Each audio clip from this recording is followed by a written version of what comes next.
찬양했던 것처럼 모든 것이 하나님의 은혜인 줄로 믿습니다. 오늘 또 주님 앞에 나온 우리 성도님들을 주의 이름으로 축복합니다. 예배를 드리면서 먼저 우리 가슴에 손을 얹고 하나님 앞에 한번 고백함으로 나아갔으면 좋겠습니다. 한번 따라하시기 바랍니다. 하나님은 나를 사랑하십니다. 하나님은 나를 치유하십니다. 하나님은 나를 축복하십니다. 이러한 놀라운 은혜 역사가 있게 되기를 주의 이름으로 축원합니다. 한때 이런 말들이 유행했었습니다. 아내를 행복하게 하는 10가지 계명 이런 게 있고요. 그 다음에 가정이 행복하게 되는 명언 이런 게 있습니다. 얼마 전에 또 한번 찾아보니까 어제 한번 찾아보니까 아내를 행복하게 하는 35가지, 100가지 막 이렇게 나오더라고요.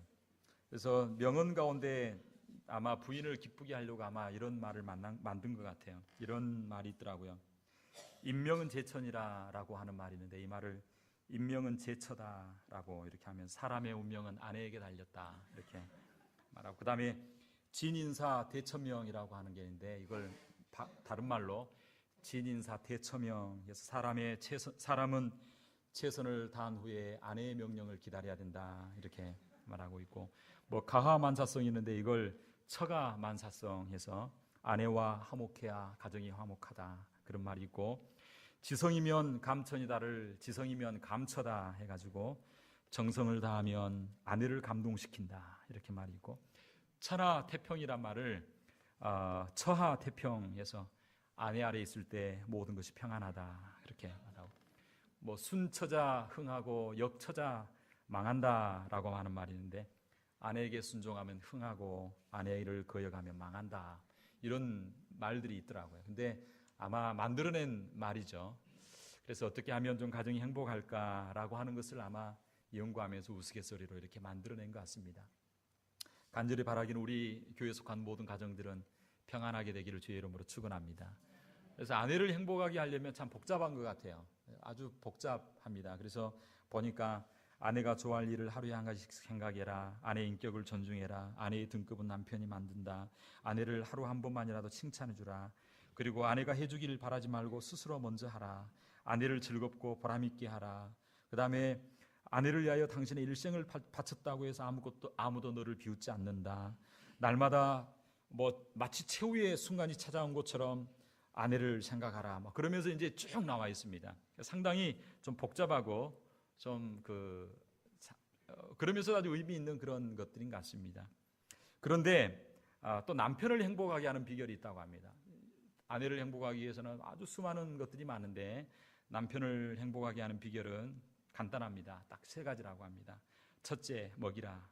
둘째, 재우라.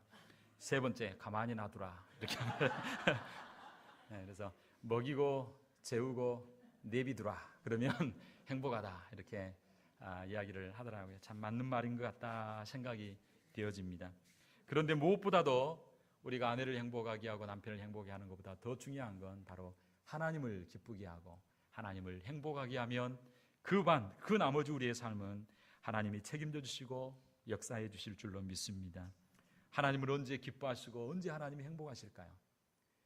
당신의 자녀된 저와 여러분들이 건강하고 하나님 말씀대로 잘 순종하면서 성장하고, 그리고 정말 하나님 앞에 보람된 가치 있는 삶을 살 때 하나님 가장 기뻐하시는 줄로 믿습니다.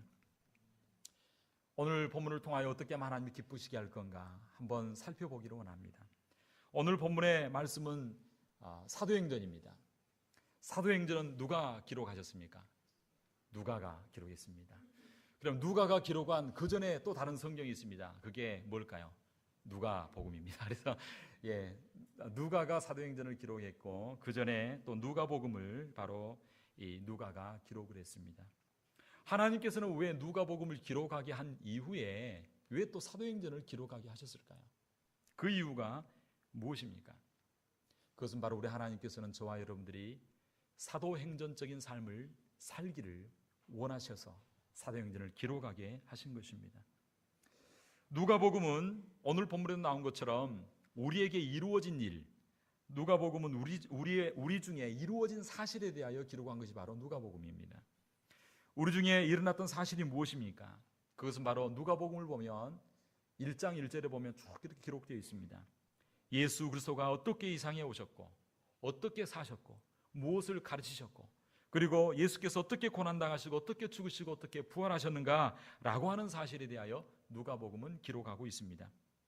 그런데 사도행전은 뭘 기록했냐면 예수님께서 승천하시기 전에 부활하셔서 승천하시기 전에 약속하셨던 성령의 충만함을 받으라라고 말하고 그리고 성령께서 임하시고 난 이후에 교회가 어떻게 탄생했고 그리고 성령 충만함을 받은 사도들이 어떻게 복음을 땅끝까지 증거하였는가라고 하는 내용이 바로 사도행전에 기록되어져 있습니다.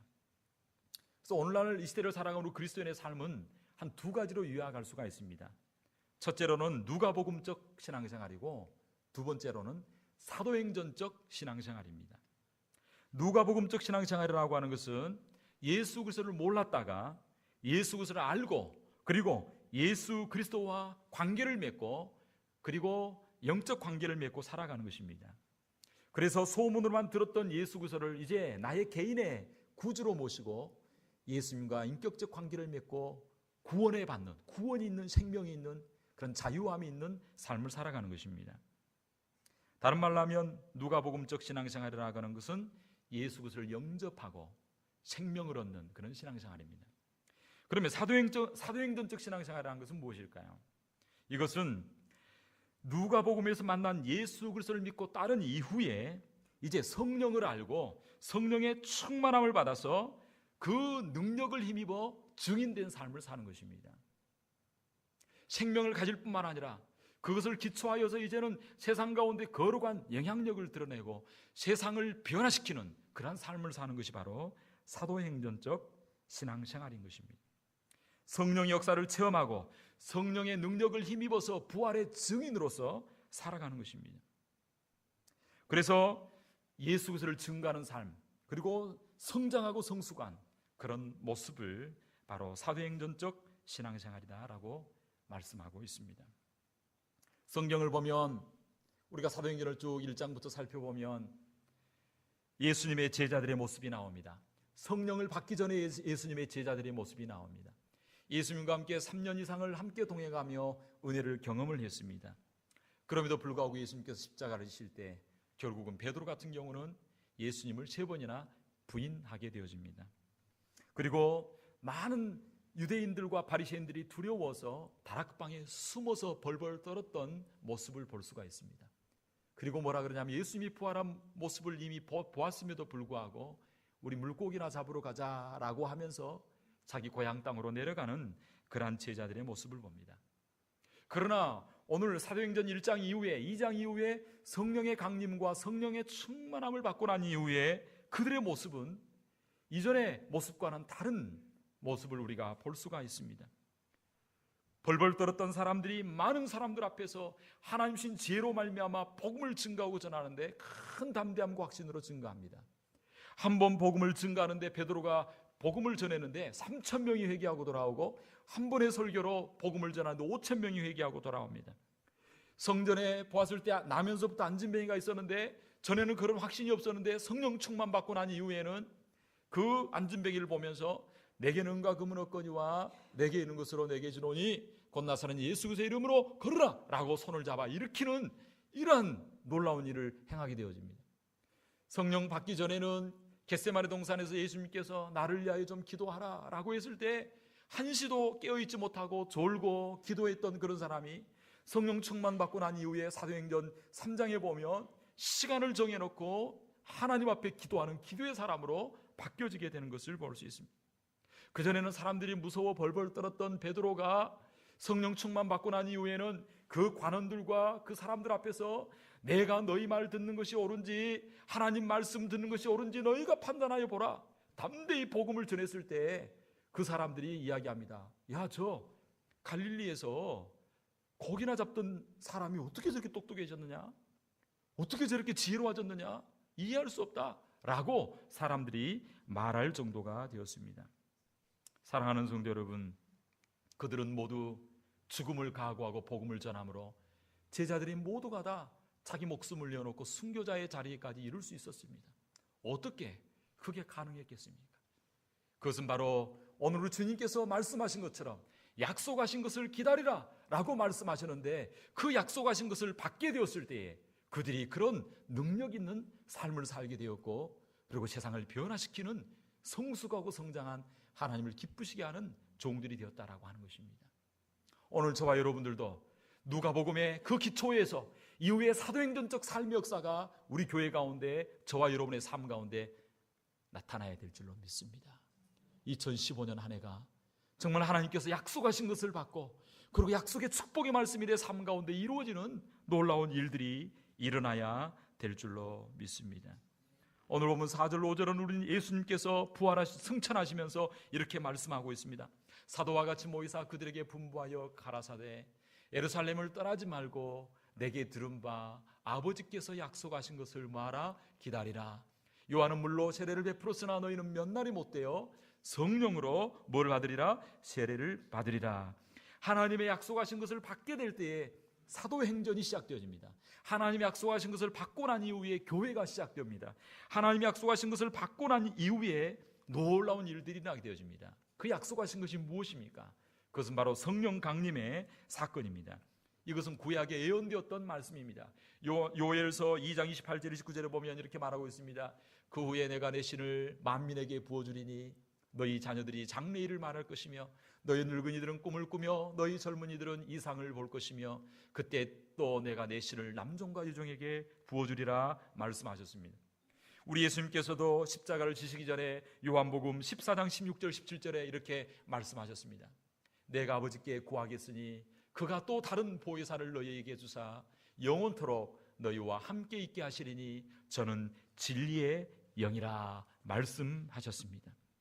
성령이 임하실 때에 세상이 감당할 수 없는 놀라운 표적과 기사가 나타나게 된 것처럼 올 2015년 한 해 성령께서 저와 여러분 가운데 임하심으로, 그리고 성령 충만한 삶을 사심으로 우리가 구원의 감격뿐만 아니라 세상의 거룩한 파급과 영향력과 도전을 주고 변화시킬 수 있는 성숙하고 성장한 하나님 기뻐하시는 저와 여러분 되기를 주의 이름으로 축원합니다.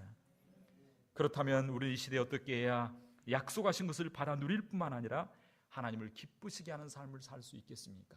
그렇게 하려면 첫째, 우리는 함께 모여야 합니다. 따라합시다. 함께 모여야 합니다. 함께 모이게 힘써야 한다는 것입니다. 오늘 본문 4절에 보면 이렇게 이야기합니다. 사도와 같이 모이사 저희에게 분부하여 가라사대 라고 말씀하고 있습니다. 6절에도 저희가 모였을 때에 라고 말씀하고 있습니다.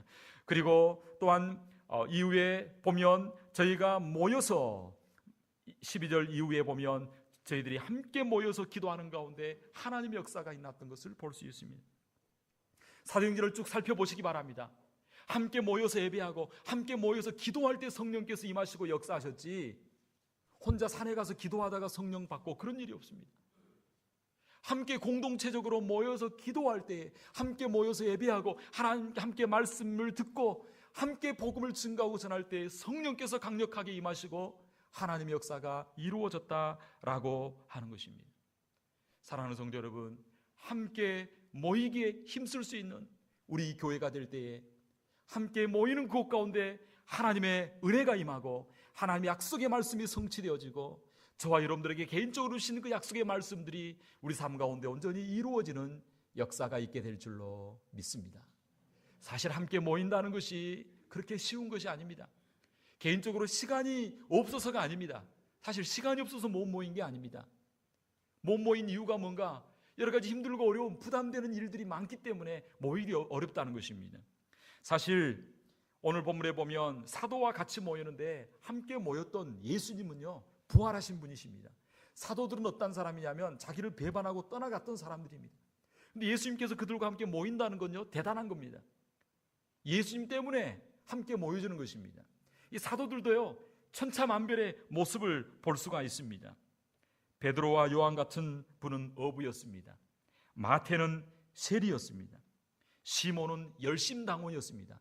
열심당원이라 그러면 혁명을 통해서 이스라엘을 로마로부터 독립시키려고 하는 그러한 독립군이었습니다.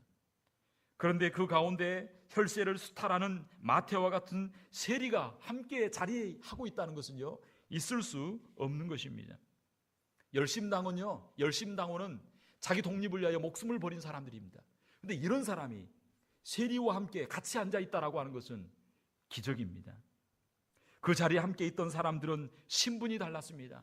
남자 여자가 같이 있었고요, 어른과 어린아이가 같이 있었고요, 그리고 그 가운데는요 다양한 로마 장교도 있었고 귀족도 있었고 거부도 있었고 빈민도 있었고 밤거리의 장녀들도 그 가운데 함께 있었고 귀신 들렸던 여인들도 그 자리에 함께 있었습니다.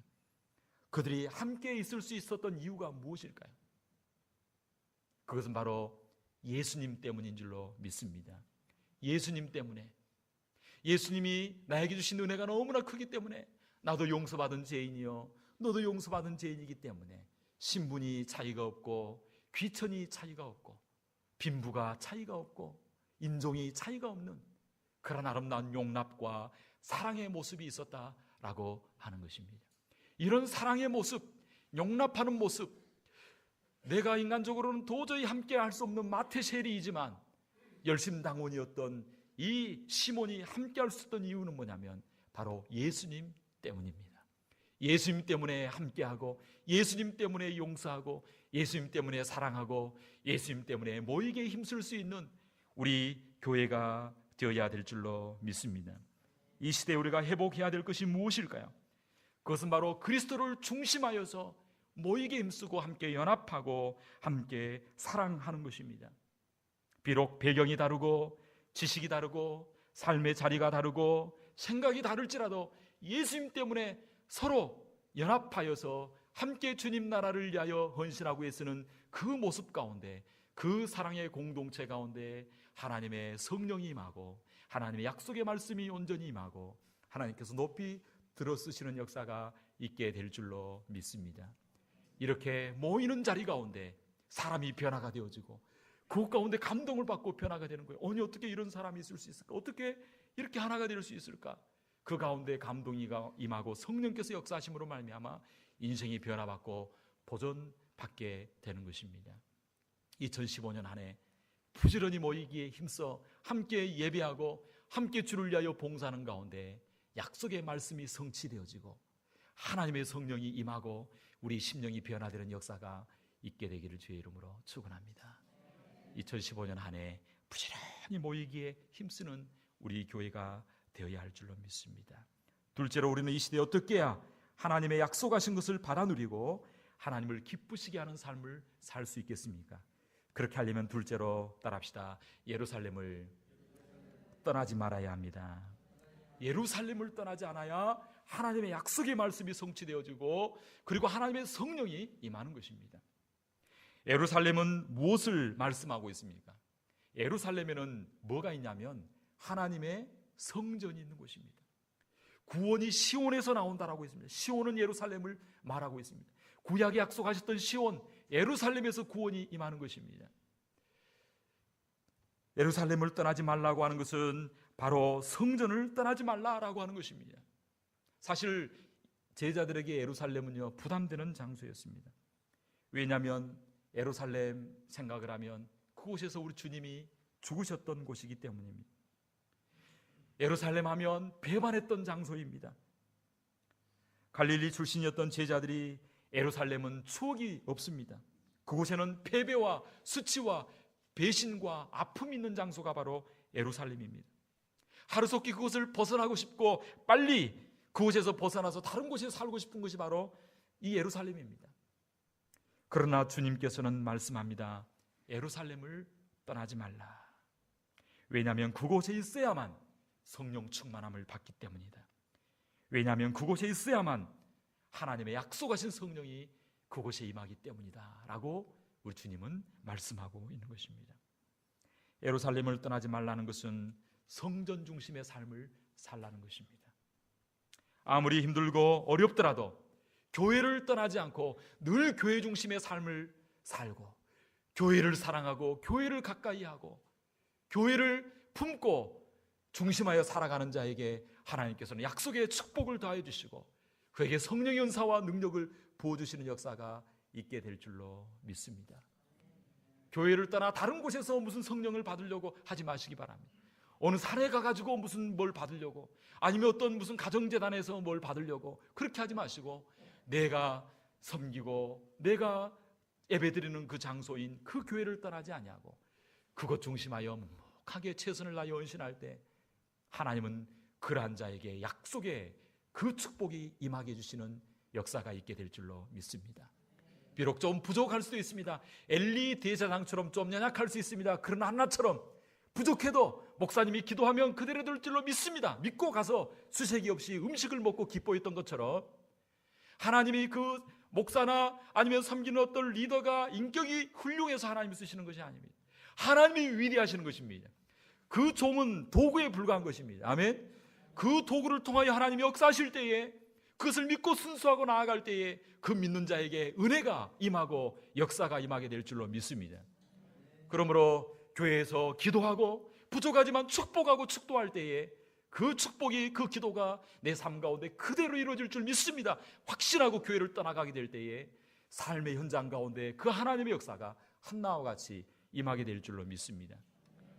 그러므로 늘 교회 중심에서 아무리 교회가 힘들고 어렵더라도 교회를 떠나지 아니하고 교회 중심에서 늘 사랑하라 될 때에, 살아가게 될 때에 하나님은 그 영혼을 귀하게 여기시고 그 그릇을 보시고 약속한 것을 부어주시고 약속한 것이 이루어지게 해주시고 기적을 맛보게 하시고 그 사람을 통하여 시대를 변화시키는 그런 아름다운 역사를 이루어가게 될 줄로 믿습니다. 세 번째로 우리는 어떻게 해야 하나님의 구원 역사를 이루고 하나님을 기쁘시게 하는 삶을 살 수 있겠습니까? 첫째로는 함께 모이라 했습니다. 둘째로는 예루살렘을 떠나지 말라고 했습니다. 세 번째로는 어떻게 해야 되냐면 아버지께서 약속하신 것을 기다려야 될 줄로 믿습니다. 올 한 해를 시작하면서 하나님께서 여러분에게 주신 약속들이 있습니까? 하나님께서 여러분에게 주신 축복들이 있습니까? 그 약속과 축복을 꼭 붙들고 이루어 줄 줄 믿고 기다릴 수 있게 되기를 주의 이름으로 축원합니다. 기다린다는 말은 무엇을 의미합니까? 기다린다는 것은 기도한다는 것입니다. 하나님께서 약속하셨는데 오늘도 보면 그렇게 말하고 있습니다. 예루살렘을 떠나지 말고 내게 들은 바 아버지의 약속하신 것을 기다리라. 몇 날이 못되어 성령으로 세례를 받으리라. 몇 날이 못되어 하나님 주실 줄 믿습니다. 이 몇 날이라고 하셨는데 그 이후에 며칠 동안 기도하냐면요, 며칠 동안 기도했을까요? 10일 동안 기도했습니다. 10일 동안 합심해서 기도했는데 10일 기도가 딱 마치고 난 이후에 성령 임하고 성령 강림의 역사가 일어났습니다. 우리가 간절한 마음으로 합심하며 사모하면서 기도할 때 하나님이 약속한 것을 저와 여러분들에게 부어 주실 줄로 믿습니다. 예수님이 하나님으로서 이 땅에 오셨습니다. 이 세상에 오셔서 완벽한 구원을 이루셨습니다. 사탄의 권세를 완전히 결박시키시고 박살내셨습니다. 그 전에도 성령께서 계셨습니다. 그러나 오순절에 성령께서 공식적으로 임하심으로 세상의 역사 가운데 성령께서 오셔서 하나님의 구원 사역의 주체로 일을 행하시는 날이 바로 오늘 오순절 성령 사건입니다. 이러한 그 성령의 역사가 합심하여 기도하고 사모하며 부르짖어 기도할 때에 이루어졌던 것을 볼 수 있습니다. 이미 임하신 성령께서 저와 여러분들에게도 그러한 능력을 저와 여러분들에게 주시는 줄로 믿습니다. 이 시간 예배드리는 저와 여러분 가운데 성령께서 임하셔서 치유와 회복 은사를 부어주시고 온갖 좋은 것들을 주시는 역사가 있게 될 줄로 믿습니다. 아멘. 함께 모여 예배드리는 이 자리 가운데, 예루살렘을 떠나지 아니하고 교회를 떠나지 아니하고 함께 예배드리는 이 자리 가운데 무엇보다도 사모하는 마음과 기도하는 마음으로 기도하는 저와 여러분 가운데 성령을 부어주시고 치유와 회복과 온갖 좋은 은사가 있을 줄로 믿습니다. 성령이 오셔서 우리 가운데 예수님의 구원 사역을 적용하십니다. 함께 모여 사모하고 예배드리는 가운데 어떤 분은요, 우리가 그저 스쳐 지나가는 말 한마디로 인생이 변화됩니다. 다 그저 지나가는 말인데 그 말씀이 나에게 꽂힙니다. 이게 성령께서 적용시키는 것입니다. 아멘. 제가 요즘 읽고 있는 책이 왜 예수인가라고 하는 책인데 이 책 한번 꼭 읽어보시면 좋을 것 같아요. 조정민이라고 하는 MBC 보도국장이시고 그리고 우리나라 그 MBC에서 아주 큰 일을 많이 했던 분입니다. 근데 이분이 불교였습니다. 특별히 청소년 때 머리 깎고 절에 들어가서 살 정도로 불교 집안이었습니다. 근데 예수 믿는 부인을 만나가지고 결혼 부인을 놓치기 싫어서 교회 간다는 조건으로 이렇게 결혼을 하게 되었습니다. 그런데 그 이후에 교회는 가지 않고 이렇게 워싱턴 특파원으로도 있었고 그런 분입니다. 근데 이분이 우리 부인이 예배만 드리는 것이 아니라 새벽기도 가는 것을 보고 이 교회에 분명히 문제가 있다. 그래서 이분이 목사님을 취재를 하려고 수첩 딱 준비해가지고 이 교회 비리를 한번 파헤쳐서 한번 세상에 뒤집어 퍼버리겠다. 그런 마음을 가지고 딱 마음의 준비를 하고 수첩을 딱 들고 녹음기를 들고 교회당에 와서 예배를 드립니다. 세 번째 예배 드리는 날에 목사님 말씀에 변화되는 것도 아니고 찬송가 한 구절 가지고 이 영혼이 완전 박살이 납니다. 취재하려고 했던 모든 수첩을 다 버리고 그 가운데 꾸꾸러지고 정말 살아계신 예수 그리스도, 이분은요 지식인입니다. 아주 똑똑한 분입니다.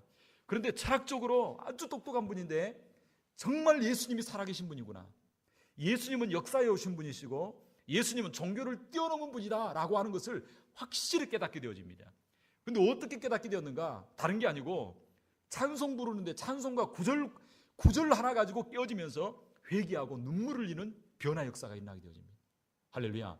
그래서 이분이 MBC의 모든 그 직분 다 내려놓고 목사가 되어가지고 지금 교회 개척을 해서요, 지금 서울에서 교회를 사역하고 있습니다. 베이직교라고 하는 그것을 개척했는데 이거 한번 읽어보시기 바랍니다. 이거 읽어보면 교회 안 다닌 사람들, 인제 예수 믿으려고 하는 분들이 예수님이 이런 분이기 때문에 믿는구나 라고 하는 것을 확실히 알게 될 것입니다. 그래서 이분은 왜 예수인가 라고 자기가 예수 믿는 이유에 대한 간증과 같은 모습으로 이렇게 책을 내어놓았습니다. 그런데 이분이 어떻게 깨어졌는가?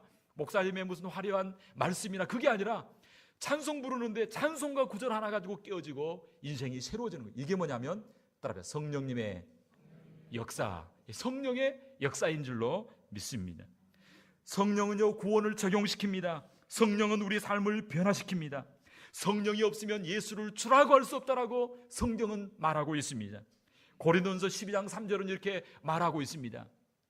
고린도전서 12장 3절, 그러므로 내가 너희에게 알게 하노니 하나님의 영으로 말하는 자는 누구든지 예수를 저주할 자라 하지 아니하고, 따라합시다. 성령으로 아니하고는 누구든지 예수를 뭐라 할 수 없다고요?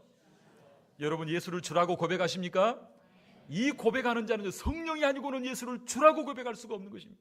다른 말로 하면 이 시간 예수를 주라고 고백하는 자는 성령께서 임하셨고 성령께서 역사하심으로 말미암아 구원받은 백성이 된 줄로 믿습니다. 성령이 임하면 구원이 적용이 됩니다. 성령이 임하면 용서할 수 없는 사람을 용서하게 됩니다. 성령이 임하면 할 수 없는 일을 하게 되어집니다. 성령이 임하면 하나님의 능력이 내 삶 가운데 임하게 되는 것입니다. 사랑하는 성도 여러분, 성령께서 오늘 이 자리에 저와 여러분 가운데 임하심으로 저와 여러분의 삶의 방향이 바꿔질 수 있게 되기를 주의 이름으로 축원합니다.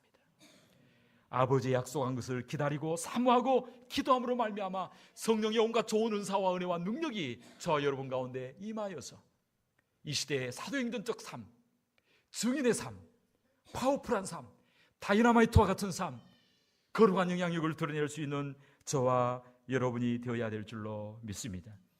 그렇게 하려면 모이기에 힘쓰시기 바랍니다. 하나님이 약속하신 것을 기다리시기 바랍니다. 예루살렘을 떠나지 말라고 당부하신 것처럼 주님의 교회를 떠나지 아니하고 교회 중심에서 늘 주의 몸된 교회를 사랑하고 헌신하고 나아갈 때 그에게 올 한 해 약속한 하나님의 약속이 성취되어지고 약속의 성령을 부어주시고 우리의 삶이 능력 있게 하시고 하나님을 기쁘시게 하는 저와 여러분들의 삶이 될 줄로 믿습니다. 이 시간 한번 기도하기로 합니다. 기도할 때 하나님 제 삶에 능력 있게 하여 주옵소서. 권능 있게 하여 주옵소서. 온갖 좋은 은사와 능력을 허락하여 주옵소서. 치유를 주옵소서. 하나님 확신을 주옵소서. 하나님 응답을 주옵소서. 올 한 해 하나님 자녀를 향한 소망이 있고 가정을 향한 소망이 있고 교회를 향한 소망이 있습니다. 하나님 약속하신 것 성취되어진 오늘 한 해 되게 하여 주시옵소서. 나의 힘과 능력으로 할 수 없습니다. 성령님 도와 주시옵소서. 임하여